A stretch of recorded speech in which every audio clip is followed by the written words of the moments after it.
নমস্কার বন্ধুরা, আমি সুভাষিস সংবাদ সোচ্চারে আপনাদের স্বাগত জানাই। আজকেই দিল্লি থেকে যন্তর মন্তর থেকে ফিরেছি। আমি কয়েকটি বিষয় নিয়ে আপনাদের দৃষ্টি আকর্ষণ করার জন্য এই ভিডিওটি করছি। আমরা গত 13ই জুলাই আমরা দিল্লির উদ্দেশ্যে রওনা হয়েছিলাম।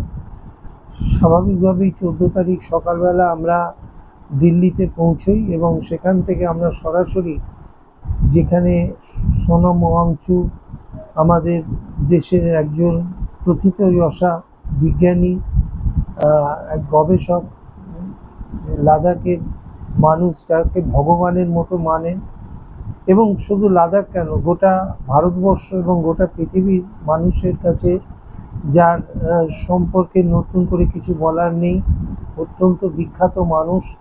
সেই মানুষটি অনশনে বসেছেন, কারণ আপনারা জানেন যে নিট পেপার কেলেঙ্কারিতে এ পর্যন্ত প্রায় 20 জনের বেশি ছাত্রছাত্রী তারা আত্মহত্যা করেছেন এই কেলেঙ্কারির জন্য। এবং দিল্লির যন্তর মন্তর রোডে ককরোচ জনতা পার্টি, একটি অনলাইন পার্টি, তারা এই বিষয়ে ধর্মেন্দ্র প্রধান, যে বিজেপি তথা কেন্দ্রীয় সরকারের যিনি শিক্ষামন্ত্রী, তার পদত্যাগের দাবিতে তারা ধর্ণা অনশনে বসেছেন। এবং সেই অনশন মঞ্চে সোনম ওয়াংচুক তিনি সামিল হয়েছেন। এবং তার আমরা যেদিন গেছি, দিল্লিতে পৌঁছেছি, সেদিন নিয়ে প্রায় 14 দিন তিনি টানা অনশন করছিলেন। এবং আমরা যেদিন ফিরে আসি, অর্থাৎ গতকাল, আমরা যে ট্রেনে ওঠার আগে পর্যন্ত আমরা শুনে এসেছি যে তিনি অনশন ভঙ্গ করেননি। যদিও একাধিক মহল থেকে, ভারতবর্ষের বিভিন্ন রাজনৈতিক মহল থেকে শুরু করে, বিশেষজ্ঞ মহল থেকে শুরু করে বিশিষ্ট জনেরা তার অনশন প্রত্যাহারের জন্য বারবার আবেদন জানালেও তিনি আবেদন শুনছেন না। তিনি কিন্তু অনশন চালিয়ে যাচ্ছেন।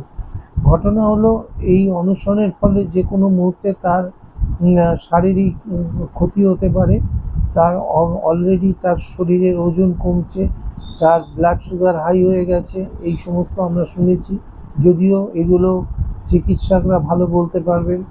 তো পরিস্থিতি ভালো নয়, তার শারীরিক অবস্থার ক্রমান্বয়ে অবনতি হচ্ছে।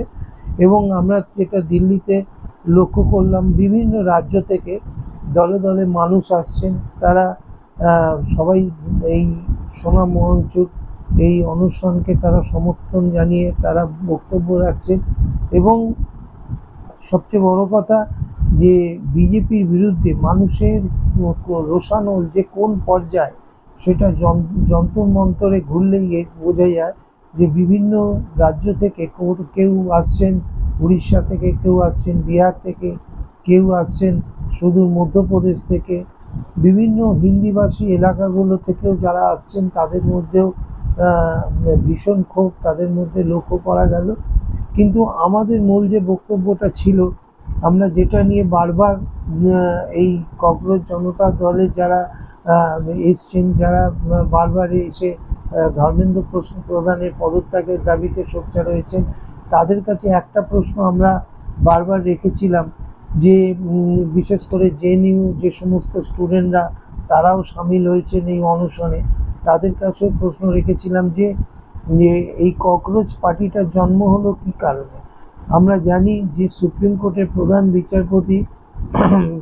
বিচারপতি মাননীয় সূর্যকান্ত মিশ্রা, তিনি একটি মন্তব্য করেছিলেন এই নিট পেপার কেলেঙ্কারির পরিপ্রেক্ষিতে। তিনি প্রতিবাদী যারা ছাত্রছাত্রী, তাদের উদ্দেশ্যে অত্যন্ত কুৎসিতভাবে তিনি তাদেরকে ককরোচ বলে সম্বোধন করেন। এবং তিনি বলেছিলেন যে এরা প্যারাসাইট, অর্থাৎ পরনির্ভর, এদের কাজ নেই, এরা এই সমস্ত করেই বেড়ায়।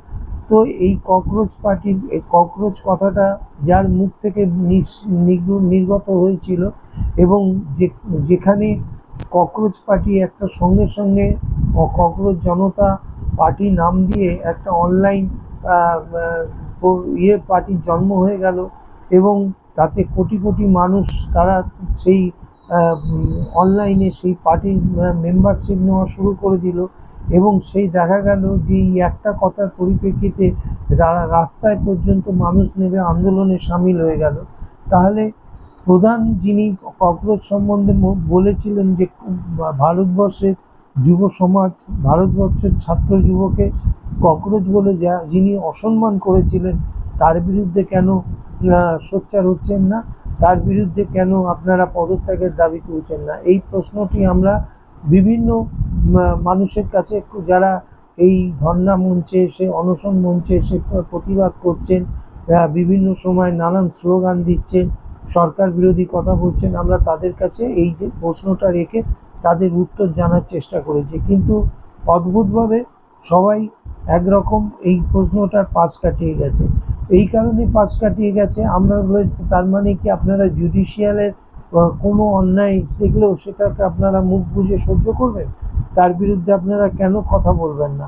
ধর্মেন্দ্র প্রসাদ তো ভগবান নন, তিনি একটা পার্টির তরফ থেকে মন্ত্রী হয়েছেন। আজকে তাকে পদ থেকে সরিয়ে দিলেই, তাকে পদত্যাগ করালেই কি নিট পেপার কেলেঙ্কারির আর মানে কোনো সমস্যা থাকবে না? ভবিষ্যতে কি আর কখনো নিটের কোনো প্রশ্নপত্র ফাঁস হবে না? আজকে এই প্রশ্নে আমরা কিন্তু বারবার তাদের কাছে জানতে চেয়েছি, কিন্তু তারা বিভিন্ন রকম কথার মারপ্যাচ দিয়ে এই বিষয়টাকে গুলিয়ে দেওয়ার চেষ্টা করেছে। কিন্তু আমাদের যেটা মনে হয়েছে, প্রকৃত সমস্যার জায়গায় যদি ঢিল না মেরে যদি আমরা মানে অনিশ্চিত জায়গায় ঢিল মারি, তাহলে সেটা কিন্তু কখনোই বাস্তবায়িত হবে না। কিন্তু সেটাই এই ককরোচ জনতা পার্টির নেতৃত্বে হচ্ছে। এবং আরও একটি বিষয় আমাদের নজরে এসছে, সেটি কোনো একজন বিশিষ্ট কংগ্রেস নেতা, তার যখন আমরা ইন্টারভিউ করেছিলাম, তিনি কিন্তু বলেছেন যে এই ককরোচ জনতা পার্টির যিনি মূল প্রবক্তা, সে অভিজিৎ দীপকে, যিনি বোস্টন সেখানে পড়াশোনা করতে গেছিলেন, এবং সেখান থেকে তিনি এই ককরোচ জনতা পার্টি নামে এই পার্টিটা তৈরি করেছেন, অনলাইন পার্টিটা তৈরি করেছেন। সেই অভিজিৎ দীপকের সমর্থনে বা তার ডাকে আজকে যে মানুষ সামিল হয়েছে, এবং সোনম ওয়াংচুক মতো মানুষ অনশনে বসে গেছেন, সেই অভিজিৎ দীপকে কিন্তু তিনি নিজে অনশন করছেন না। এবং শুধু অনশন করছেন না তাই নয়, তিনি অনশন মঞ্চের পাশে দাঁড়িয়ে কচুরি খাচ্ছেন। সেটা কে আবার তিনি জাস্টিফাই করতে তিনি বলছেন যে তিনি না খেয়ে নাকি থাকতে পারেন না। এই রকম কিন্তু অভিযোগও আমরা শুনেছি, এবং সেই অভিযোগ আমাদের পোর্টালে আমরা তাদের সেই ইন্টারভিউ করেছি। আমরা জানি না কত মানুষ দেখেছে, কারণ ইউটিউবে বা ফেসবুকে আমরা দেখেছি যে, আমাদের অভিজ্ঞতা আমরা দেখেছি অনেক ভালো ভালো খবর করা সত্ত্বেও মানুষের কাছে সেই খবর পৌঁছানো যায় না। তার কারণ এই সমস্ত ইউটিউব বলুন, ফেসবুক বলুন, এদেরকে একটা ফান্ডিং করলে, একটা টাকা দিলে তবেই কিন্তু এরা অনেক ভিউয়ার্সের কাছে ভিউ পাঠিয়ে দেয়। শুধু তাই না, আমি দেখেছি, আমাদের অভিযোগ হচ্ছে, আমাদেরকে মাঝে মাঝে হোয়াটসঅ্যাপ, আমরা যখন আমাদের লিঙ্কগুলো শেয়ার করছি, তখন হোয়াটসঅ্যাপ থেকে আমাদের রেস্ট্রিকশন করে দেওয়া হচ্ছে, কখনো ফেসবুকে রেস্ট্রিকশন করে দেওয়া হচ্ছে। ফলে আমাদের এই বক্তব্যগুলো কিন্তু ব্যাপক আকারে মানুষের কাছে পৌঁছচ্ছে না। তবুও যেহেতু আমরা আমাদের মনে হয়েছে এই খবরগুলো তুলে আনার দরকার, আমরা আমাদের মতো করেছি। এবং আমাদের বলতে দ্বিধা নেই, আমরা গর্ব করতে পারি যে 13 জুলাই আমরা কলকাতা থেকে রওনা দিয়েছিলাম সংবাদ সোচ্চারের পক্ষে, এবং আমরা 14 তারিখ পৌঁছই, এবং 14 তারিখেই আমরা যন্তর মন্তরে পৌঁছে আমরা সেখান থেকে ভিডিও করি, এবং সেই ভিডিও করে আমরা যখন সেটা ফেসবুক এবং মাধ্যমে এবং ইউটিউবের মাধ্যমে ছড়িয়ে দিই, তখনই কিন্তু আমরা দেখতে পাই যে পশ্চিমবাংলার রাজনীতিতে সোনম ওয়াংচুককে নিয়ে একটা সক্রিয়তা তৈরি হয়েছে।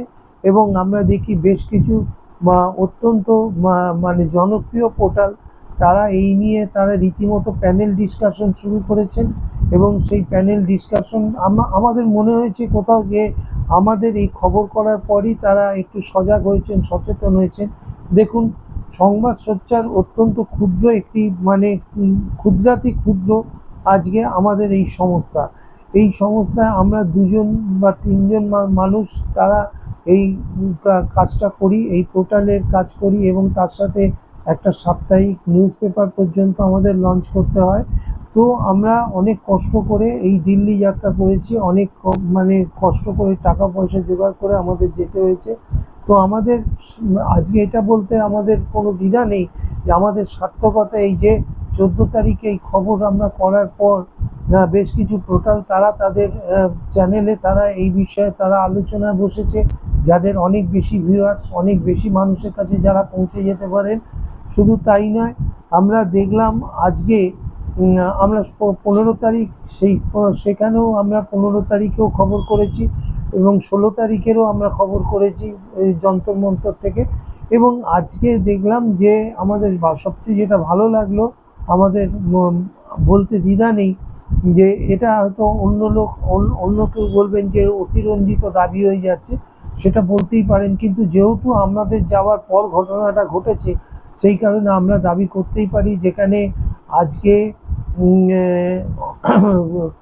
তৃণমূল কংগ্রেসের একটি অংশ, যেটা কালীঘাটের মমতা বন্দ্যোপাধ্যায়ের অনুগত যে তৃণমূল কংগ্রেস, সেই তৃণমূল কংগ্রেসের বিধায়করা তারা অ্যাসেম্বলির ভিতর সোনম ওয়াংচুককে নিয়ে আলোচনার জন্য একটি পয়েন্ট অফ অর্ডার একটি তোলার চেষ্টা করেছিলেন। আমরা কুণাল ঘোষের থেকে প্রেস কনফারেন্স থেকে জানতে পেরেছি যে তিনি বলেছেন, দাবি করেছেন যে এই ব্যাপারে তারা আলোচনা চেয়েছিলেন, কিন্তু স্পিকার সে আলোচনা করার সুযোগ দেননি। ফলে তারা B.R. আম্বেদকরের স্ট্যাচুর তলায় দাঁড়িয়ে তারা সেখানে প্রতিবাদ করেছেন, এবং তারা সোনাম ওয়াংচুর ব্যাপার নিয়ে দিল্লির সরকারকে মানে ইমিডিয়েট সক্রিয় ব্যবস্থা নেওয়ার তারা আবেদন করেছেন। আমাদের বক্তব্য খুব পরিষ্কার, সোনাম ওয়াংচুক আজকে যে অনশনে বসেছে এর জন্য দায়ী কারা? আপনার যদি একটু তলিয়ে ভাবেন, যেটা আমরা মনে করছি সেটা হচ্ছে সোনাম ওয়াংচুক এই অনশন এবং এই অনশনের ফলশ্রুতিতে যদি তার শারীরিক বিশাল কোনো অবনতি হয়, যদি তিনি কোনোভাবে তার জীবনে অকাল মৃত্যু নেমে আসে, তাহলে তার দায় কার? সরকারের, রাষ্ট্রের, নাকি জনগণের? আমরা এই নিয়ে একটা প্রশ্ন তুলেছি যে সরকারের না জনগণের? কারা? আমরা যদি মনে করি যে এই যদি আমরা একটু বিশ্লেষণ করে দেখি যে এই বিজেপি সরকার তারা কিন্তু শুরু থেকেই বিভিন্ন আন্দোলনের ক্ষেত্রে, বিভিন্ন প্রতিবাদীদের ক্ষেত্রে অত্যন্ত কঠোর মনোভাব নিয়ে চলেন। এবং আমরা দেখেছি এর আগে বিশিষ্ট মানুষদেরকে তাদেরকে আরবান নকশাল বলে জেলে ভরে দেওয়া হয়েছে। আমরা দেখেছি অমর খালিদের মতো একজন জেএনইউ স্টুডেন্ট, তাকে দীর্ঘদিন ধরে বিনা বিচারে আটক করে রাখা হয়েছে, তার আজও পর্যন্ত তার জামিন হলো না। আমরা দেখেছি এই বিজেপি কৃষক আন্দোলনকে বানচাল করে দেওয়ার জন্য কিভাবে কৃষকদের ওপরে অত্যাচার চালিয়েছে। প্রায় 750 কৃষক তারা মৃত্যু হয়েছে। তো এই বিজেপি যে সোনম ওয়াংচুক অনশনে বসলেই তার দাবি মেনে নিয়ে ধর্মেন্দ্র প্রধানকে পদত্যাগ করাবে, এরকম কোনো গ্যারেন্টি নেই, এরকম কোনো আশা করাটাই ভুল। তো সেই জায়গায় দাঁড়িয়ে সোনম ওয়াংচুক কেন হঠাৎ তিনি যখন জানতেন, বিশেষ করে তাকে যখন 6 মাস জেলও খাটিয়েছে এই বিজেপি, তো সেইখানে দাঁড়িয়ে তিনি আজকে এই অনশনে কেন বসলেন? তাকে কারা উৎসাহিত করলো? যারা এই উৎসাহিত করেছে আমরা বলবো একরকম মানে খুব কঠিন শব্দে বলতে গেলে বলতে হয়, আমাদের বাঙালি একটা কথা বলে, কোনো কিছু হলেই ক্ষুদিরাম বানিয়ে দেওয়া হয়েছে। তাকেই ক্ষুদিরাম বানিয়ে দেওয়ার প্রচেষ্টাটা কারা করেছে? আমাদের দৃঢ় বিশ্বাস এর পেছনে কিছু বামপন্থী মদত আছে। বামপন্থী কিছু মানুষের মদতেই তিনি আজকে এই আমরণ অনশনের পথে গেছেন, যা তার শারীরিক বিপর্যয় ডেকে আনতে পারে যে কোনো মুহূর্তে। এবং আমরা ভারতীয়রা একটা মানে বিশাল ব্যক্তিত্বকে আমরা অকালে হারাতে বসেছি, এটা আমার মনে হয়েছে। এবং এটা খুব অন্যায় হয়েছে তাকে একটা ককরোচ জনতা পার্টি, একটা অনলাইন পার্টির ব্যানারের নিচে এই অনশনে বসতে। আজকে যারা তার অনশন ভাঙানোর জন্য, আজকে দেখলাম যে কেজরিওয়াল গেছিলেন, আম আদমি পার্টির কেজরিওয়াল গেছিলেন। তো এর আগের দিন নাসিরউদ্দিন শাহ থেকে শুরু করে শাবানা আজমি তারা গেছিলেন। তো আমার কথা হচ্ছে যদি এনারা যদি আগে থেকেই একটু সক্রিয় হতেন এবং ওনাকে অনশনের পথটা পরিহার করে অন্য কোনো আন্দোলনের পথে গিয়ে সেই আন্দোলন দাবি আদায়ের আন্দোলনটায় সামিল করতে পারতেন, আমার মনে হয় সেটা অনেক বেশি কার্যকর হতো।